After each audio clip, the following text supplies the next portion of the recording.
Hello students, आज हम करेंगे क्लास 9 एक्सरसाइज 7.2। लास्ट क्वेश्चन है ये, क्वेश्चन नंबर 8। जैसा कि आप देख पा रहे हैं, एक समबाहु त्रिभुज का प्रत्येक कोण 60 डिग्री है। ये बात हमें सिद्ध करनी है। अब इसके अंदर ये थोड़ा सा जो हम अभी तक पैटर्न बनाते आ रहे हैं उससे थोड़ा सा अलग है। हमने अपने यहाँ एक ईजी कॉन्सेप्ट क्या डेवलप कर रखा है कि दर्शाइए है के बाद जो भी लिखा है उसको हम सिद्ध करना है, मान लेते हैं। इसमें सिद्ध तो करना है, लेकिन सिद्ध क्या करना है कि प्रत्येक कोण 60 डिग्री है। ये जो समबाहु त्रिभुज होना है ये हमारा दिया है में आएगा। ये हमारा थोड़ा सा पॉइंट है इस सम के लिए, जिस पे हमें गौर करना है।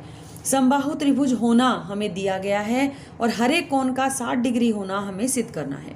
तो हमें सिद्ध क्या करना दिया हुआ क्या है, हमें दिया हुआ है कि त्रिभुज जो है वो एक समबाहु त्रिभुज है। जो भी त्रिभुज दी गई है, जो भी अब अपनी मर्जी से नाम लेंगे हम, इन्होंने कोई नाम नहीं दिया, हम अपनी मर्जी से जो भी नाम देते हैं वो समबाहु त्रिभुज दी गई है। और हमें इसके अंदर सिद्ध क्या करना है, हमें इसके अंदर सिद्ध ये करना है कि प्रत्येक कोण 60 डिग्री का है। जो हमारी त्रिभुज है उसका प्रत्येक कोण 60 डिग्री का होता है। ये बात हमें सिद्ध करनी है। तो इसके प्रमाण के लिए, इसके हल के लिए हमने क्या किया, अपने आप हमने एक त्रिभुज बना दी। इस तरह से बनाई है थोड़ी, जो थोड़ा सा लगे कि हाँ समबाहु त्रिभुज है, कुछ बराबर चल रही हैं इसके अंदर। अब इसके अंदर हमें ये तीनों भुजाएं बराबर दे रखी हैं। तो इसके अंदर एक ही त्रिभुज के अंदर जब हमें बराबर भुजाएं दिखाई देती हैं तो हम क्या कहते हैं कि आमने सामने के कोण हमारे बराबर हैं। तो यहाँ पर हमने जो त्रिभुज ली है ABC, उसके अंदर AB और AC बराबर है। अब AB के सामने C है, AC के सामने B है। तो जो हमारे पास कोण C है और कोण B है वो बराबर हो गए। ABC त्रिभुज के अंदर AB और AC बराबर है तो उसके सामने के कोण बराबर हो गए। समान भुजाओं के सम्मुख कोण बराबर हैं।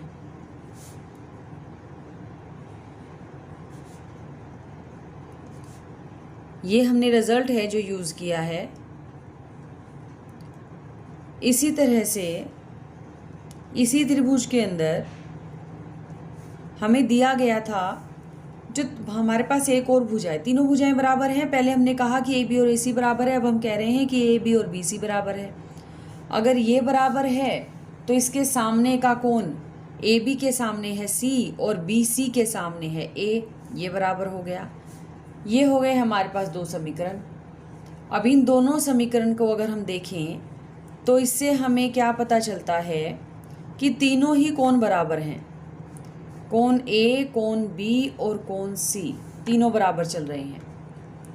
हमने इसको तीसरे समीकरण का नाम दे दिया। हमें एक बात और भी पता है कि किसी भी त्रिभुज के अंदर अगर तीन कोणों को जोड़ा जाए, ABC तीनों कोणों को अगर जोड़ दिया जाए तो टोटल उसका कितना रहेगा, 180 डिग्री रहेगा एंगल सम प्रॉपर्टी से।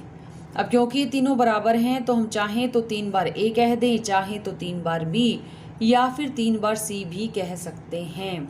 हमारे जो तीनों समीकरण हैं उनके आधार पर, जो हमारे पास समीकरण 3 है, हमने पहले और दूसरे के बेस पर तीसरा समीकरण लिख दिया था, तो उसके आधार पर ये हमारे पास बराबर चल रहे हैं। हर किसी को 3 से अगर भाग कर दें तो इसका मतलब हर एक कोण कितना है, 60 डिग्री है। यही बात हमें इसके अंदर सिद्ध करनी है। तो हमने एक चीज़ को फिर से बात कहते हैं कि हमें ये देखना होता है कि त्रिभुज एक है या दो हैं। अगर दो अलग अलग त्रिभुजों के अंदर अलग अलग भुजा बराबर चल रही है तो सर्वांग समता को यूज़ करने के चांसेस ज़्यादा होते हैं। एक ही त्रिभुज के अंदर दो भुजाएं बराबर चल रही हैं तो वहाँ पर ये रिजल्ट हमारा ज़्यादा यूज़ होता है कि समान भुजाओं के सम्मुख कोण बराबर होते हैं। तो इसी को यूज़ करते हुए हमारा ये जो सम है ये कंप्लीट हो जाता है।